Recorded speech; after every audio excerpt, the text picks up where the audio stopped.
ഇതുവരെ 11 ബഡ്ജറ്റ് അവതരിപ്പിച്ച നരേന്ദ്രമോദിജിന്റെ ഒരു പുതിയ ബഡ്ജറ്റാണ്. അത് ഞാൻ ഇതിലേ കേട്ടു, ഇതിലേ വിട്ടു. പോട്ടെ പോട്ടെ പോട്ടെ. സ്വാമിയേ ശരണമയ്യപ്പ. കച്ചവടങ്ങൾ ഓരോന്നായി പൊട്ടിപ്പൊളിഞ്ഞു. വിൽക്കാൻ പറ്റുന്ന പലതും വിറ്റ് തീർന്നു. മുട്ടയിടാത്തതിനായി ആനയ്ക്ക് പകരം കേരള തീരത്തെ ആമയ്ക്ക്. കേരളം ഒരു അതിവേഗ റെയിൽപാതയ്ക്ക് വേണ്ടി ആഗ്രഹിച്ചു. അതിവേഗ റെയിൽപാത ആഗ്രഹിച്ച കേരളത്തിന് ആമ വളർത്തൽ കേന്ദ്രമാണ് കേന്ദ്ര സർക്കാർ അനുവദിച്ചിട്ടുള്ളത്. അതാണ് സഹദേവ തറവാടിത്തെന്ന് പറയുന്നത്. കരുതലായി മാറിയ കേന്ദ്ര ബജറ്റിന് ആമകളുടെ പേരിലും ആമ മുട്ടകളുടെ പേരിലുമുള്ള നന്ദി. അപ്പോ ചടങ്ങ് തുടങ്ങല്ലേ? ബജറ്റിൽ കേരളത്തിന് ഇപ്പൊ കിട്ടൂടാ, ഇപ്പൊ കിട്ടും. ഇഷ്ടം പോലെയാണ് കിട്ടിയത്. നീ കുറെ നേടുന്നുണ്ടല്ലോ. കേരളത്തിന്റെ പ്രധാന ആവശ്യങ്ങളൊന്നും പരാമർശിച്ചതേയില്ല. എവിടെ കേരളത്തിന് എന്താണ് വെറും ആമമുട്ട? വിഷമിക്കാതിരിക്കും. ഇതിലും വലുത് ഏതാണ്ട് വരായിരുന്നു. ഇങ്ങനെ തീർന്നെന്ന് കരുതിയാൽ മതി. ഇവിടെ പ്രഖ്യാപിച്ച് കഴിഞ്ഞ് 5, 9, 8, 9 കൊല്ലം കഴിഞ്ഞിട്ടും അവര് ഒന്നും ചെയ്യുന്നില്ല. ഒരു മാറ്റവും ഇല്ലല്ലോ. ഒന്നും ചെയ്യുന്നില്ലെങ്കിൽ ആമമുട്ട കൊടുക്കും. കേന്ദ്ര ബജറ്റ് കേട്ടപ്പോൾ കേരളം ഇന്ത്യയുടെ ഭാഗമാണോ എന്ന് നമുക്ക് സംശയം തോന്നി.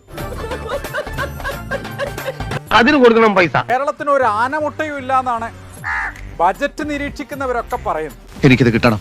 ആത്മാർത്ഥതയ്ക്ക് ഇപ്പൊ ഈ നാട്ടിൽ ഇതാണ് പ്രതിഫലം. കേരളത്തിന് ഒന്നും കിട്ടിയിട്ടില്ല എന്ന് പറഞ്ഞ് പ്രചരണം ചെയ്യുന്ന സർക്കാരിനോട് എനിക്ക് പറയാൻ ഒരു കാര്യം മാത്രമേ ഉള്ളൂ. പ്രിയ മലയാളി യുവ സുഹൃത്തുക്കളെ, ഞാനതൊക്കെ നിർത്തി. ഈ പുലിവാലൊന്നും പിടിക്കാൻ ഞാനില്ലേ. ഒന്നുമില്ലെങ്കിലും കേരളത്തിന് ഇഷ്ടം പോലെ ഉണ്ട് എന്നാണ് BJP കേരള ഘടകത്തിന്റെ കണ്ടെത്തൽ. എന്റെ തടി ചീത്തയായാലും നീ നല്ല പേരെടുത്തല്ല, അത് മതി. എങ്ങനെയാണ് ഒരു സംസ്ഥാനത്തെ ഇങ്ങനെ പരിഹസിക്കുന്നത്? ബഹോത് ബഹോത് അഭിനന്ദൻ. അതെന്തിനാടാ പന്നി ഇപ്പൊ പറഞ്ഞതല്ല, പിന്നീട് വരെ അവസരം കിട്ടിയില്ലെങ്കിൽ. ഈ ബജറ്റിൽ വെറും മാമമുട്ടകൾ മാത്രമാണ് കിട്ടിയതെങ്കിൽ കഴിഞ്ഞ ബജറ്റിലൊക്കെ ഇഷ്ടം പോലെയല്ലേ കിട്ടിയേ. ഞാൻ എന്റെ കുടുംബത്തിൽ ഒന്നും അല്ലാതായി നിൽക്കുക ഇതിന്റെ പേരിൽ. തരുവാടാ നീ എനിക്ക്. കഴിഞ്ഞ 10-11 ബഡ്ജറ്റിൽ കേരളത്തിന് വേണ്ടി എത്രയോ കാര്യങ്ങൾ ചെയ്തിട്ടുണ്ട്. ജോർജ് കുര്യൻ ഇത്തവണ മാത്രമല്ല കഴിഞ്ഞ തവണയും ഇടപെട്ടത് കൊണ്ടാണ് കാര്യമായി ഒരാനമുട്ട് അല്ല ആനമുട്ടകൾ ഒരുപാട് കിട്ടിയത്. അതെ, നിനക്ക് എന്നോട് ഒരു വിശ്വാസക്കുറവുണ്ട്. കഴിഞ്ഞ പ്രാവശ്യത്തെ ബജറ്റിൽ ഇതെല്ലാം തന്നെ ഓരോന്നായിട്ട് പ്രഖ്യാപിക്കുകയായിരുന്നു.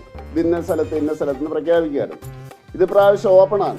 എന്താ പിറുപിറുക്കുന്നത്? കയ്യിൽ ഒതുങ്ങൂലേ?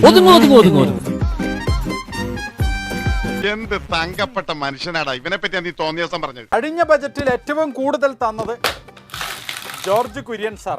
ഞാൻ നിനക്ക് ശക്തമായിട്ട് കുറച്ച് ഉപദേശം തരാൻ പോവാ. ഞാൻ പറഞ്ഞില്ലേ, പിന്നോക്കം നിൽക്കുന്ന സ്റ്റേറ്റുകൾക്കാണ് കൊടുക്കുന്നത്. കേരളം പിന്നോക്കമാണെന്ന് പ്രഖ്യാപിക്കൂ.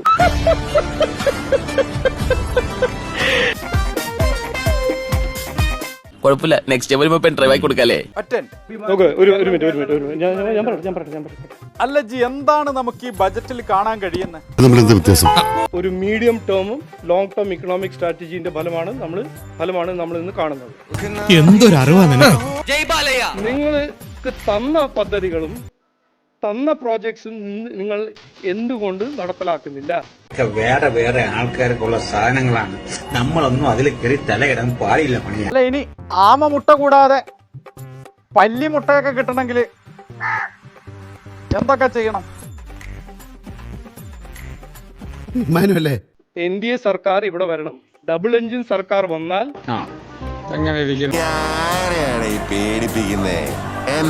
NDA സർക്കാർ വന്നാൽ അത് ചെയ്യും എന്ന് ഞാൻ ഇന്ന് ഉറപ്പ് തരുന്നു. ആമ എന്റെ അറിവില്ലായ്മ കുറവുണ്ട് അങ്ങനെ പറഞ്ഞു പോയതാണ്. ആരെയാണിത് പറ്റിക്കുന്നത്? ഡബിൾ എഞ്ചിൻ വന്നാൽ ഡബിൾ ആമമുട്ട ഫ്രീ. അവർക്ക് മനസ്സിലായി ഇവിടെ ചെലവാവില്ല. പക്ഷെ കൂടുതൽ കാലം പിടിച്ചേക്കാൻ പറ്റില്ല. ജോർജ് കുര്യന്റെ ഇടപെടൽ ഫലം കണ്ടു. മുട്ടയിടുന്ന ആമകൾക്ക് ഇനി സുരക്ഷിതമായി മുട്ടയിട്ട് നടക്കാം. എന്നെ ആദ്യം കണ്ടപ്പോ തന്നെ എനിക്ക് മനസ്സിലായത് നീ വെറും കൂതറയല്ല, ലോക കൂതറയാണ്. പക്ഷെ എന്താ ആമ വളർത്തുന്ന കേന്ദ്രം എന്നുള്ളത് എനിക്ക് മനസ്സിലായിട്ടില്ല. ആമയെ കൊടുക്കുന്നത് ചെറിയ കാര്യമാണോ? ടർട്ടിൽ ടൂറിസം എന്ന് പറയുന്നത് പുരോഗമനപരമായി കേരളത്തിൽ നടന്നാൽ കാസർഗോഡ് മുതൽ തിരുവനന്തപുരം വരെയുള്ള പ്രദേശങ്ങളിൽ ലോക രാജ്യങ്ങളിൽ നിന്ന് ആളുകൾ വരും. നമ്മൾ പെട്ടെന്ന് വിളിച്ചാ അവൻ ഫ്ലൈറ്റ് ചാർട്ടർ ചെയ്ത് വരും. എന്നിട്ട് ആളുകൾ വരും, ആമമുട്ടകളെ കാണും, വണങ്ങും, മടങ്ങും. നിങ്ങളുടെ തോന്നിവാസന് കയറി ഇവിടെ ഇറങ്ങി നടക്കാൻ എന്നെ കിട്ടില്ല. സത്യം തുറന്ന് പറയാല്ലേ? പറയണോ? കുഴപ്പാവില്ലേ? പറയാതിരുന്ന അതിലും കുഴപ്പാവില്ല. അതെ, കരഞ്ഞു വഴുകിയ സംഘികൾക്കും ഇനിയും കാര്യം മനസ്സിലാകാത്ത മറ്റുള്ളവർക്കും വേണ്ടിയിട്ടാണ് ഇപ്പൊ ഈ ഒരു വീഡിയോ ചെയ്യുന്നത്. ഞാൻ കുറച്ച് നാളുകൾക്ക് മുമ്പ് ഒരു വീഡിയോ നിങ്ങൾക്ക് ഷെയർ ചെയ്ത് തന്നിട്ടുണ്ടായിരുന്നു. എന്താണെന്ന് പറയടോ. കണ്ടോ, ടെൻഷൻ ആക്കില്ലോ താൻ. നമ്മുടെ കടൽ തീരത്തുള്ള തോറിയത്തിനെ മുഴുവനായിട്ട് മാന്താനായിട്ട് കേന്ദ്രം പ്ലാൻ ചെയ്യുന്നുണ്ട്. നോക്കിയിരുന്നില്ലെങ്കിൽ ഇരിക്കാനുള്ള ആസനം പോലും വെക്കാൻ സ്ഥലം കിട്ടത്തില്ല എന്നുള്ളൊരു കാര്യം.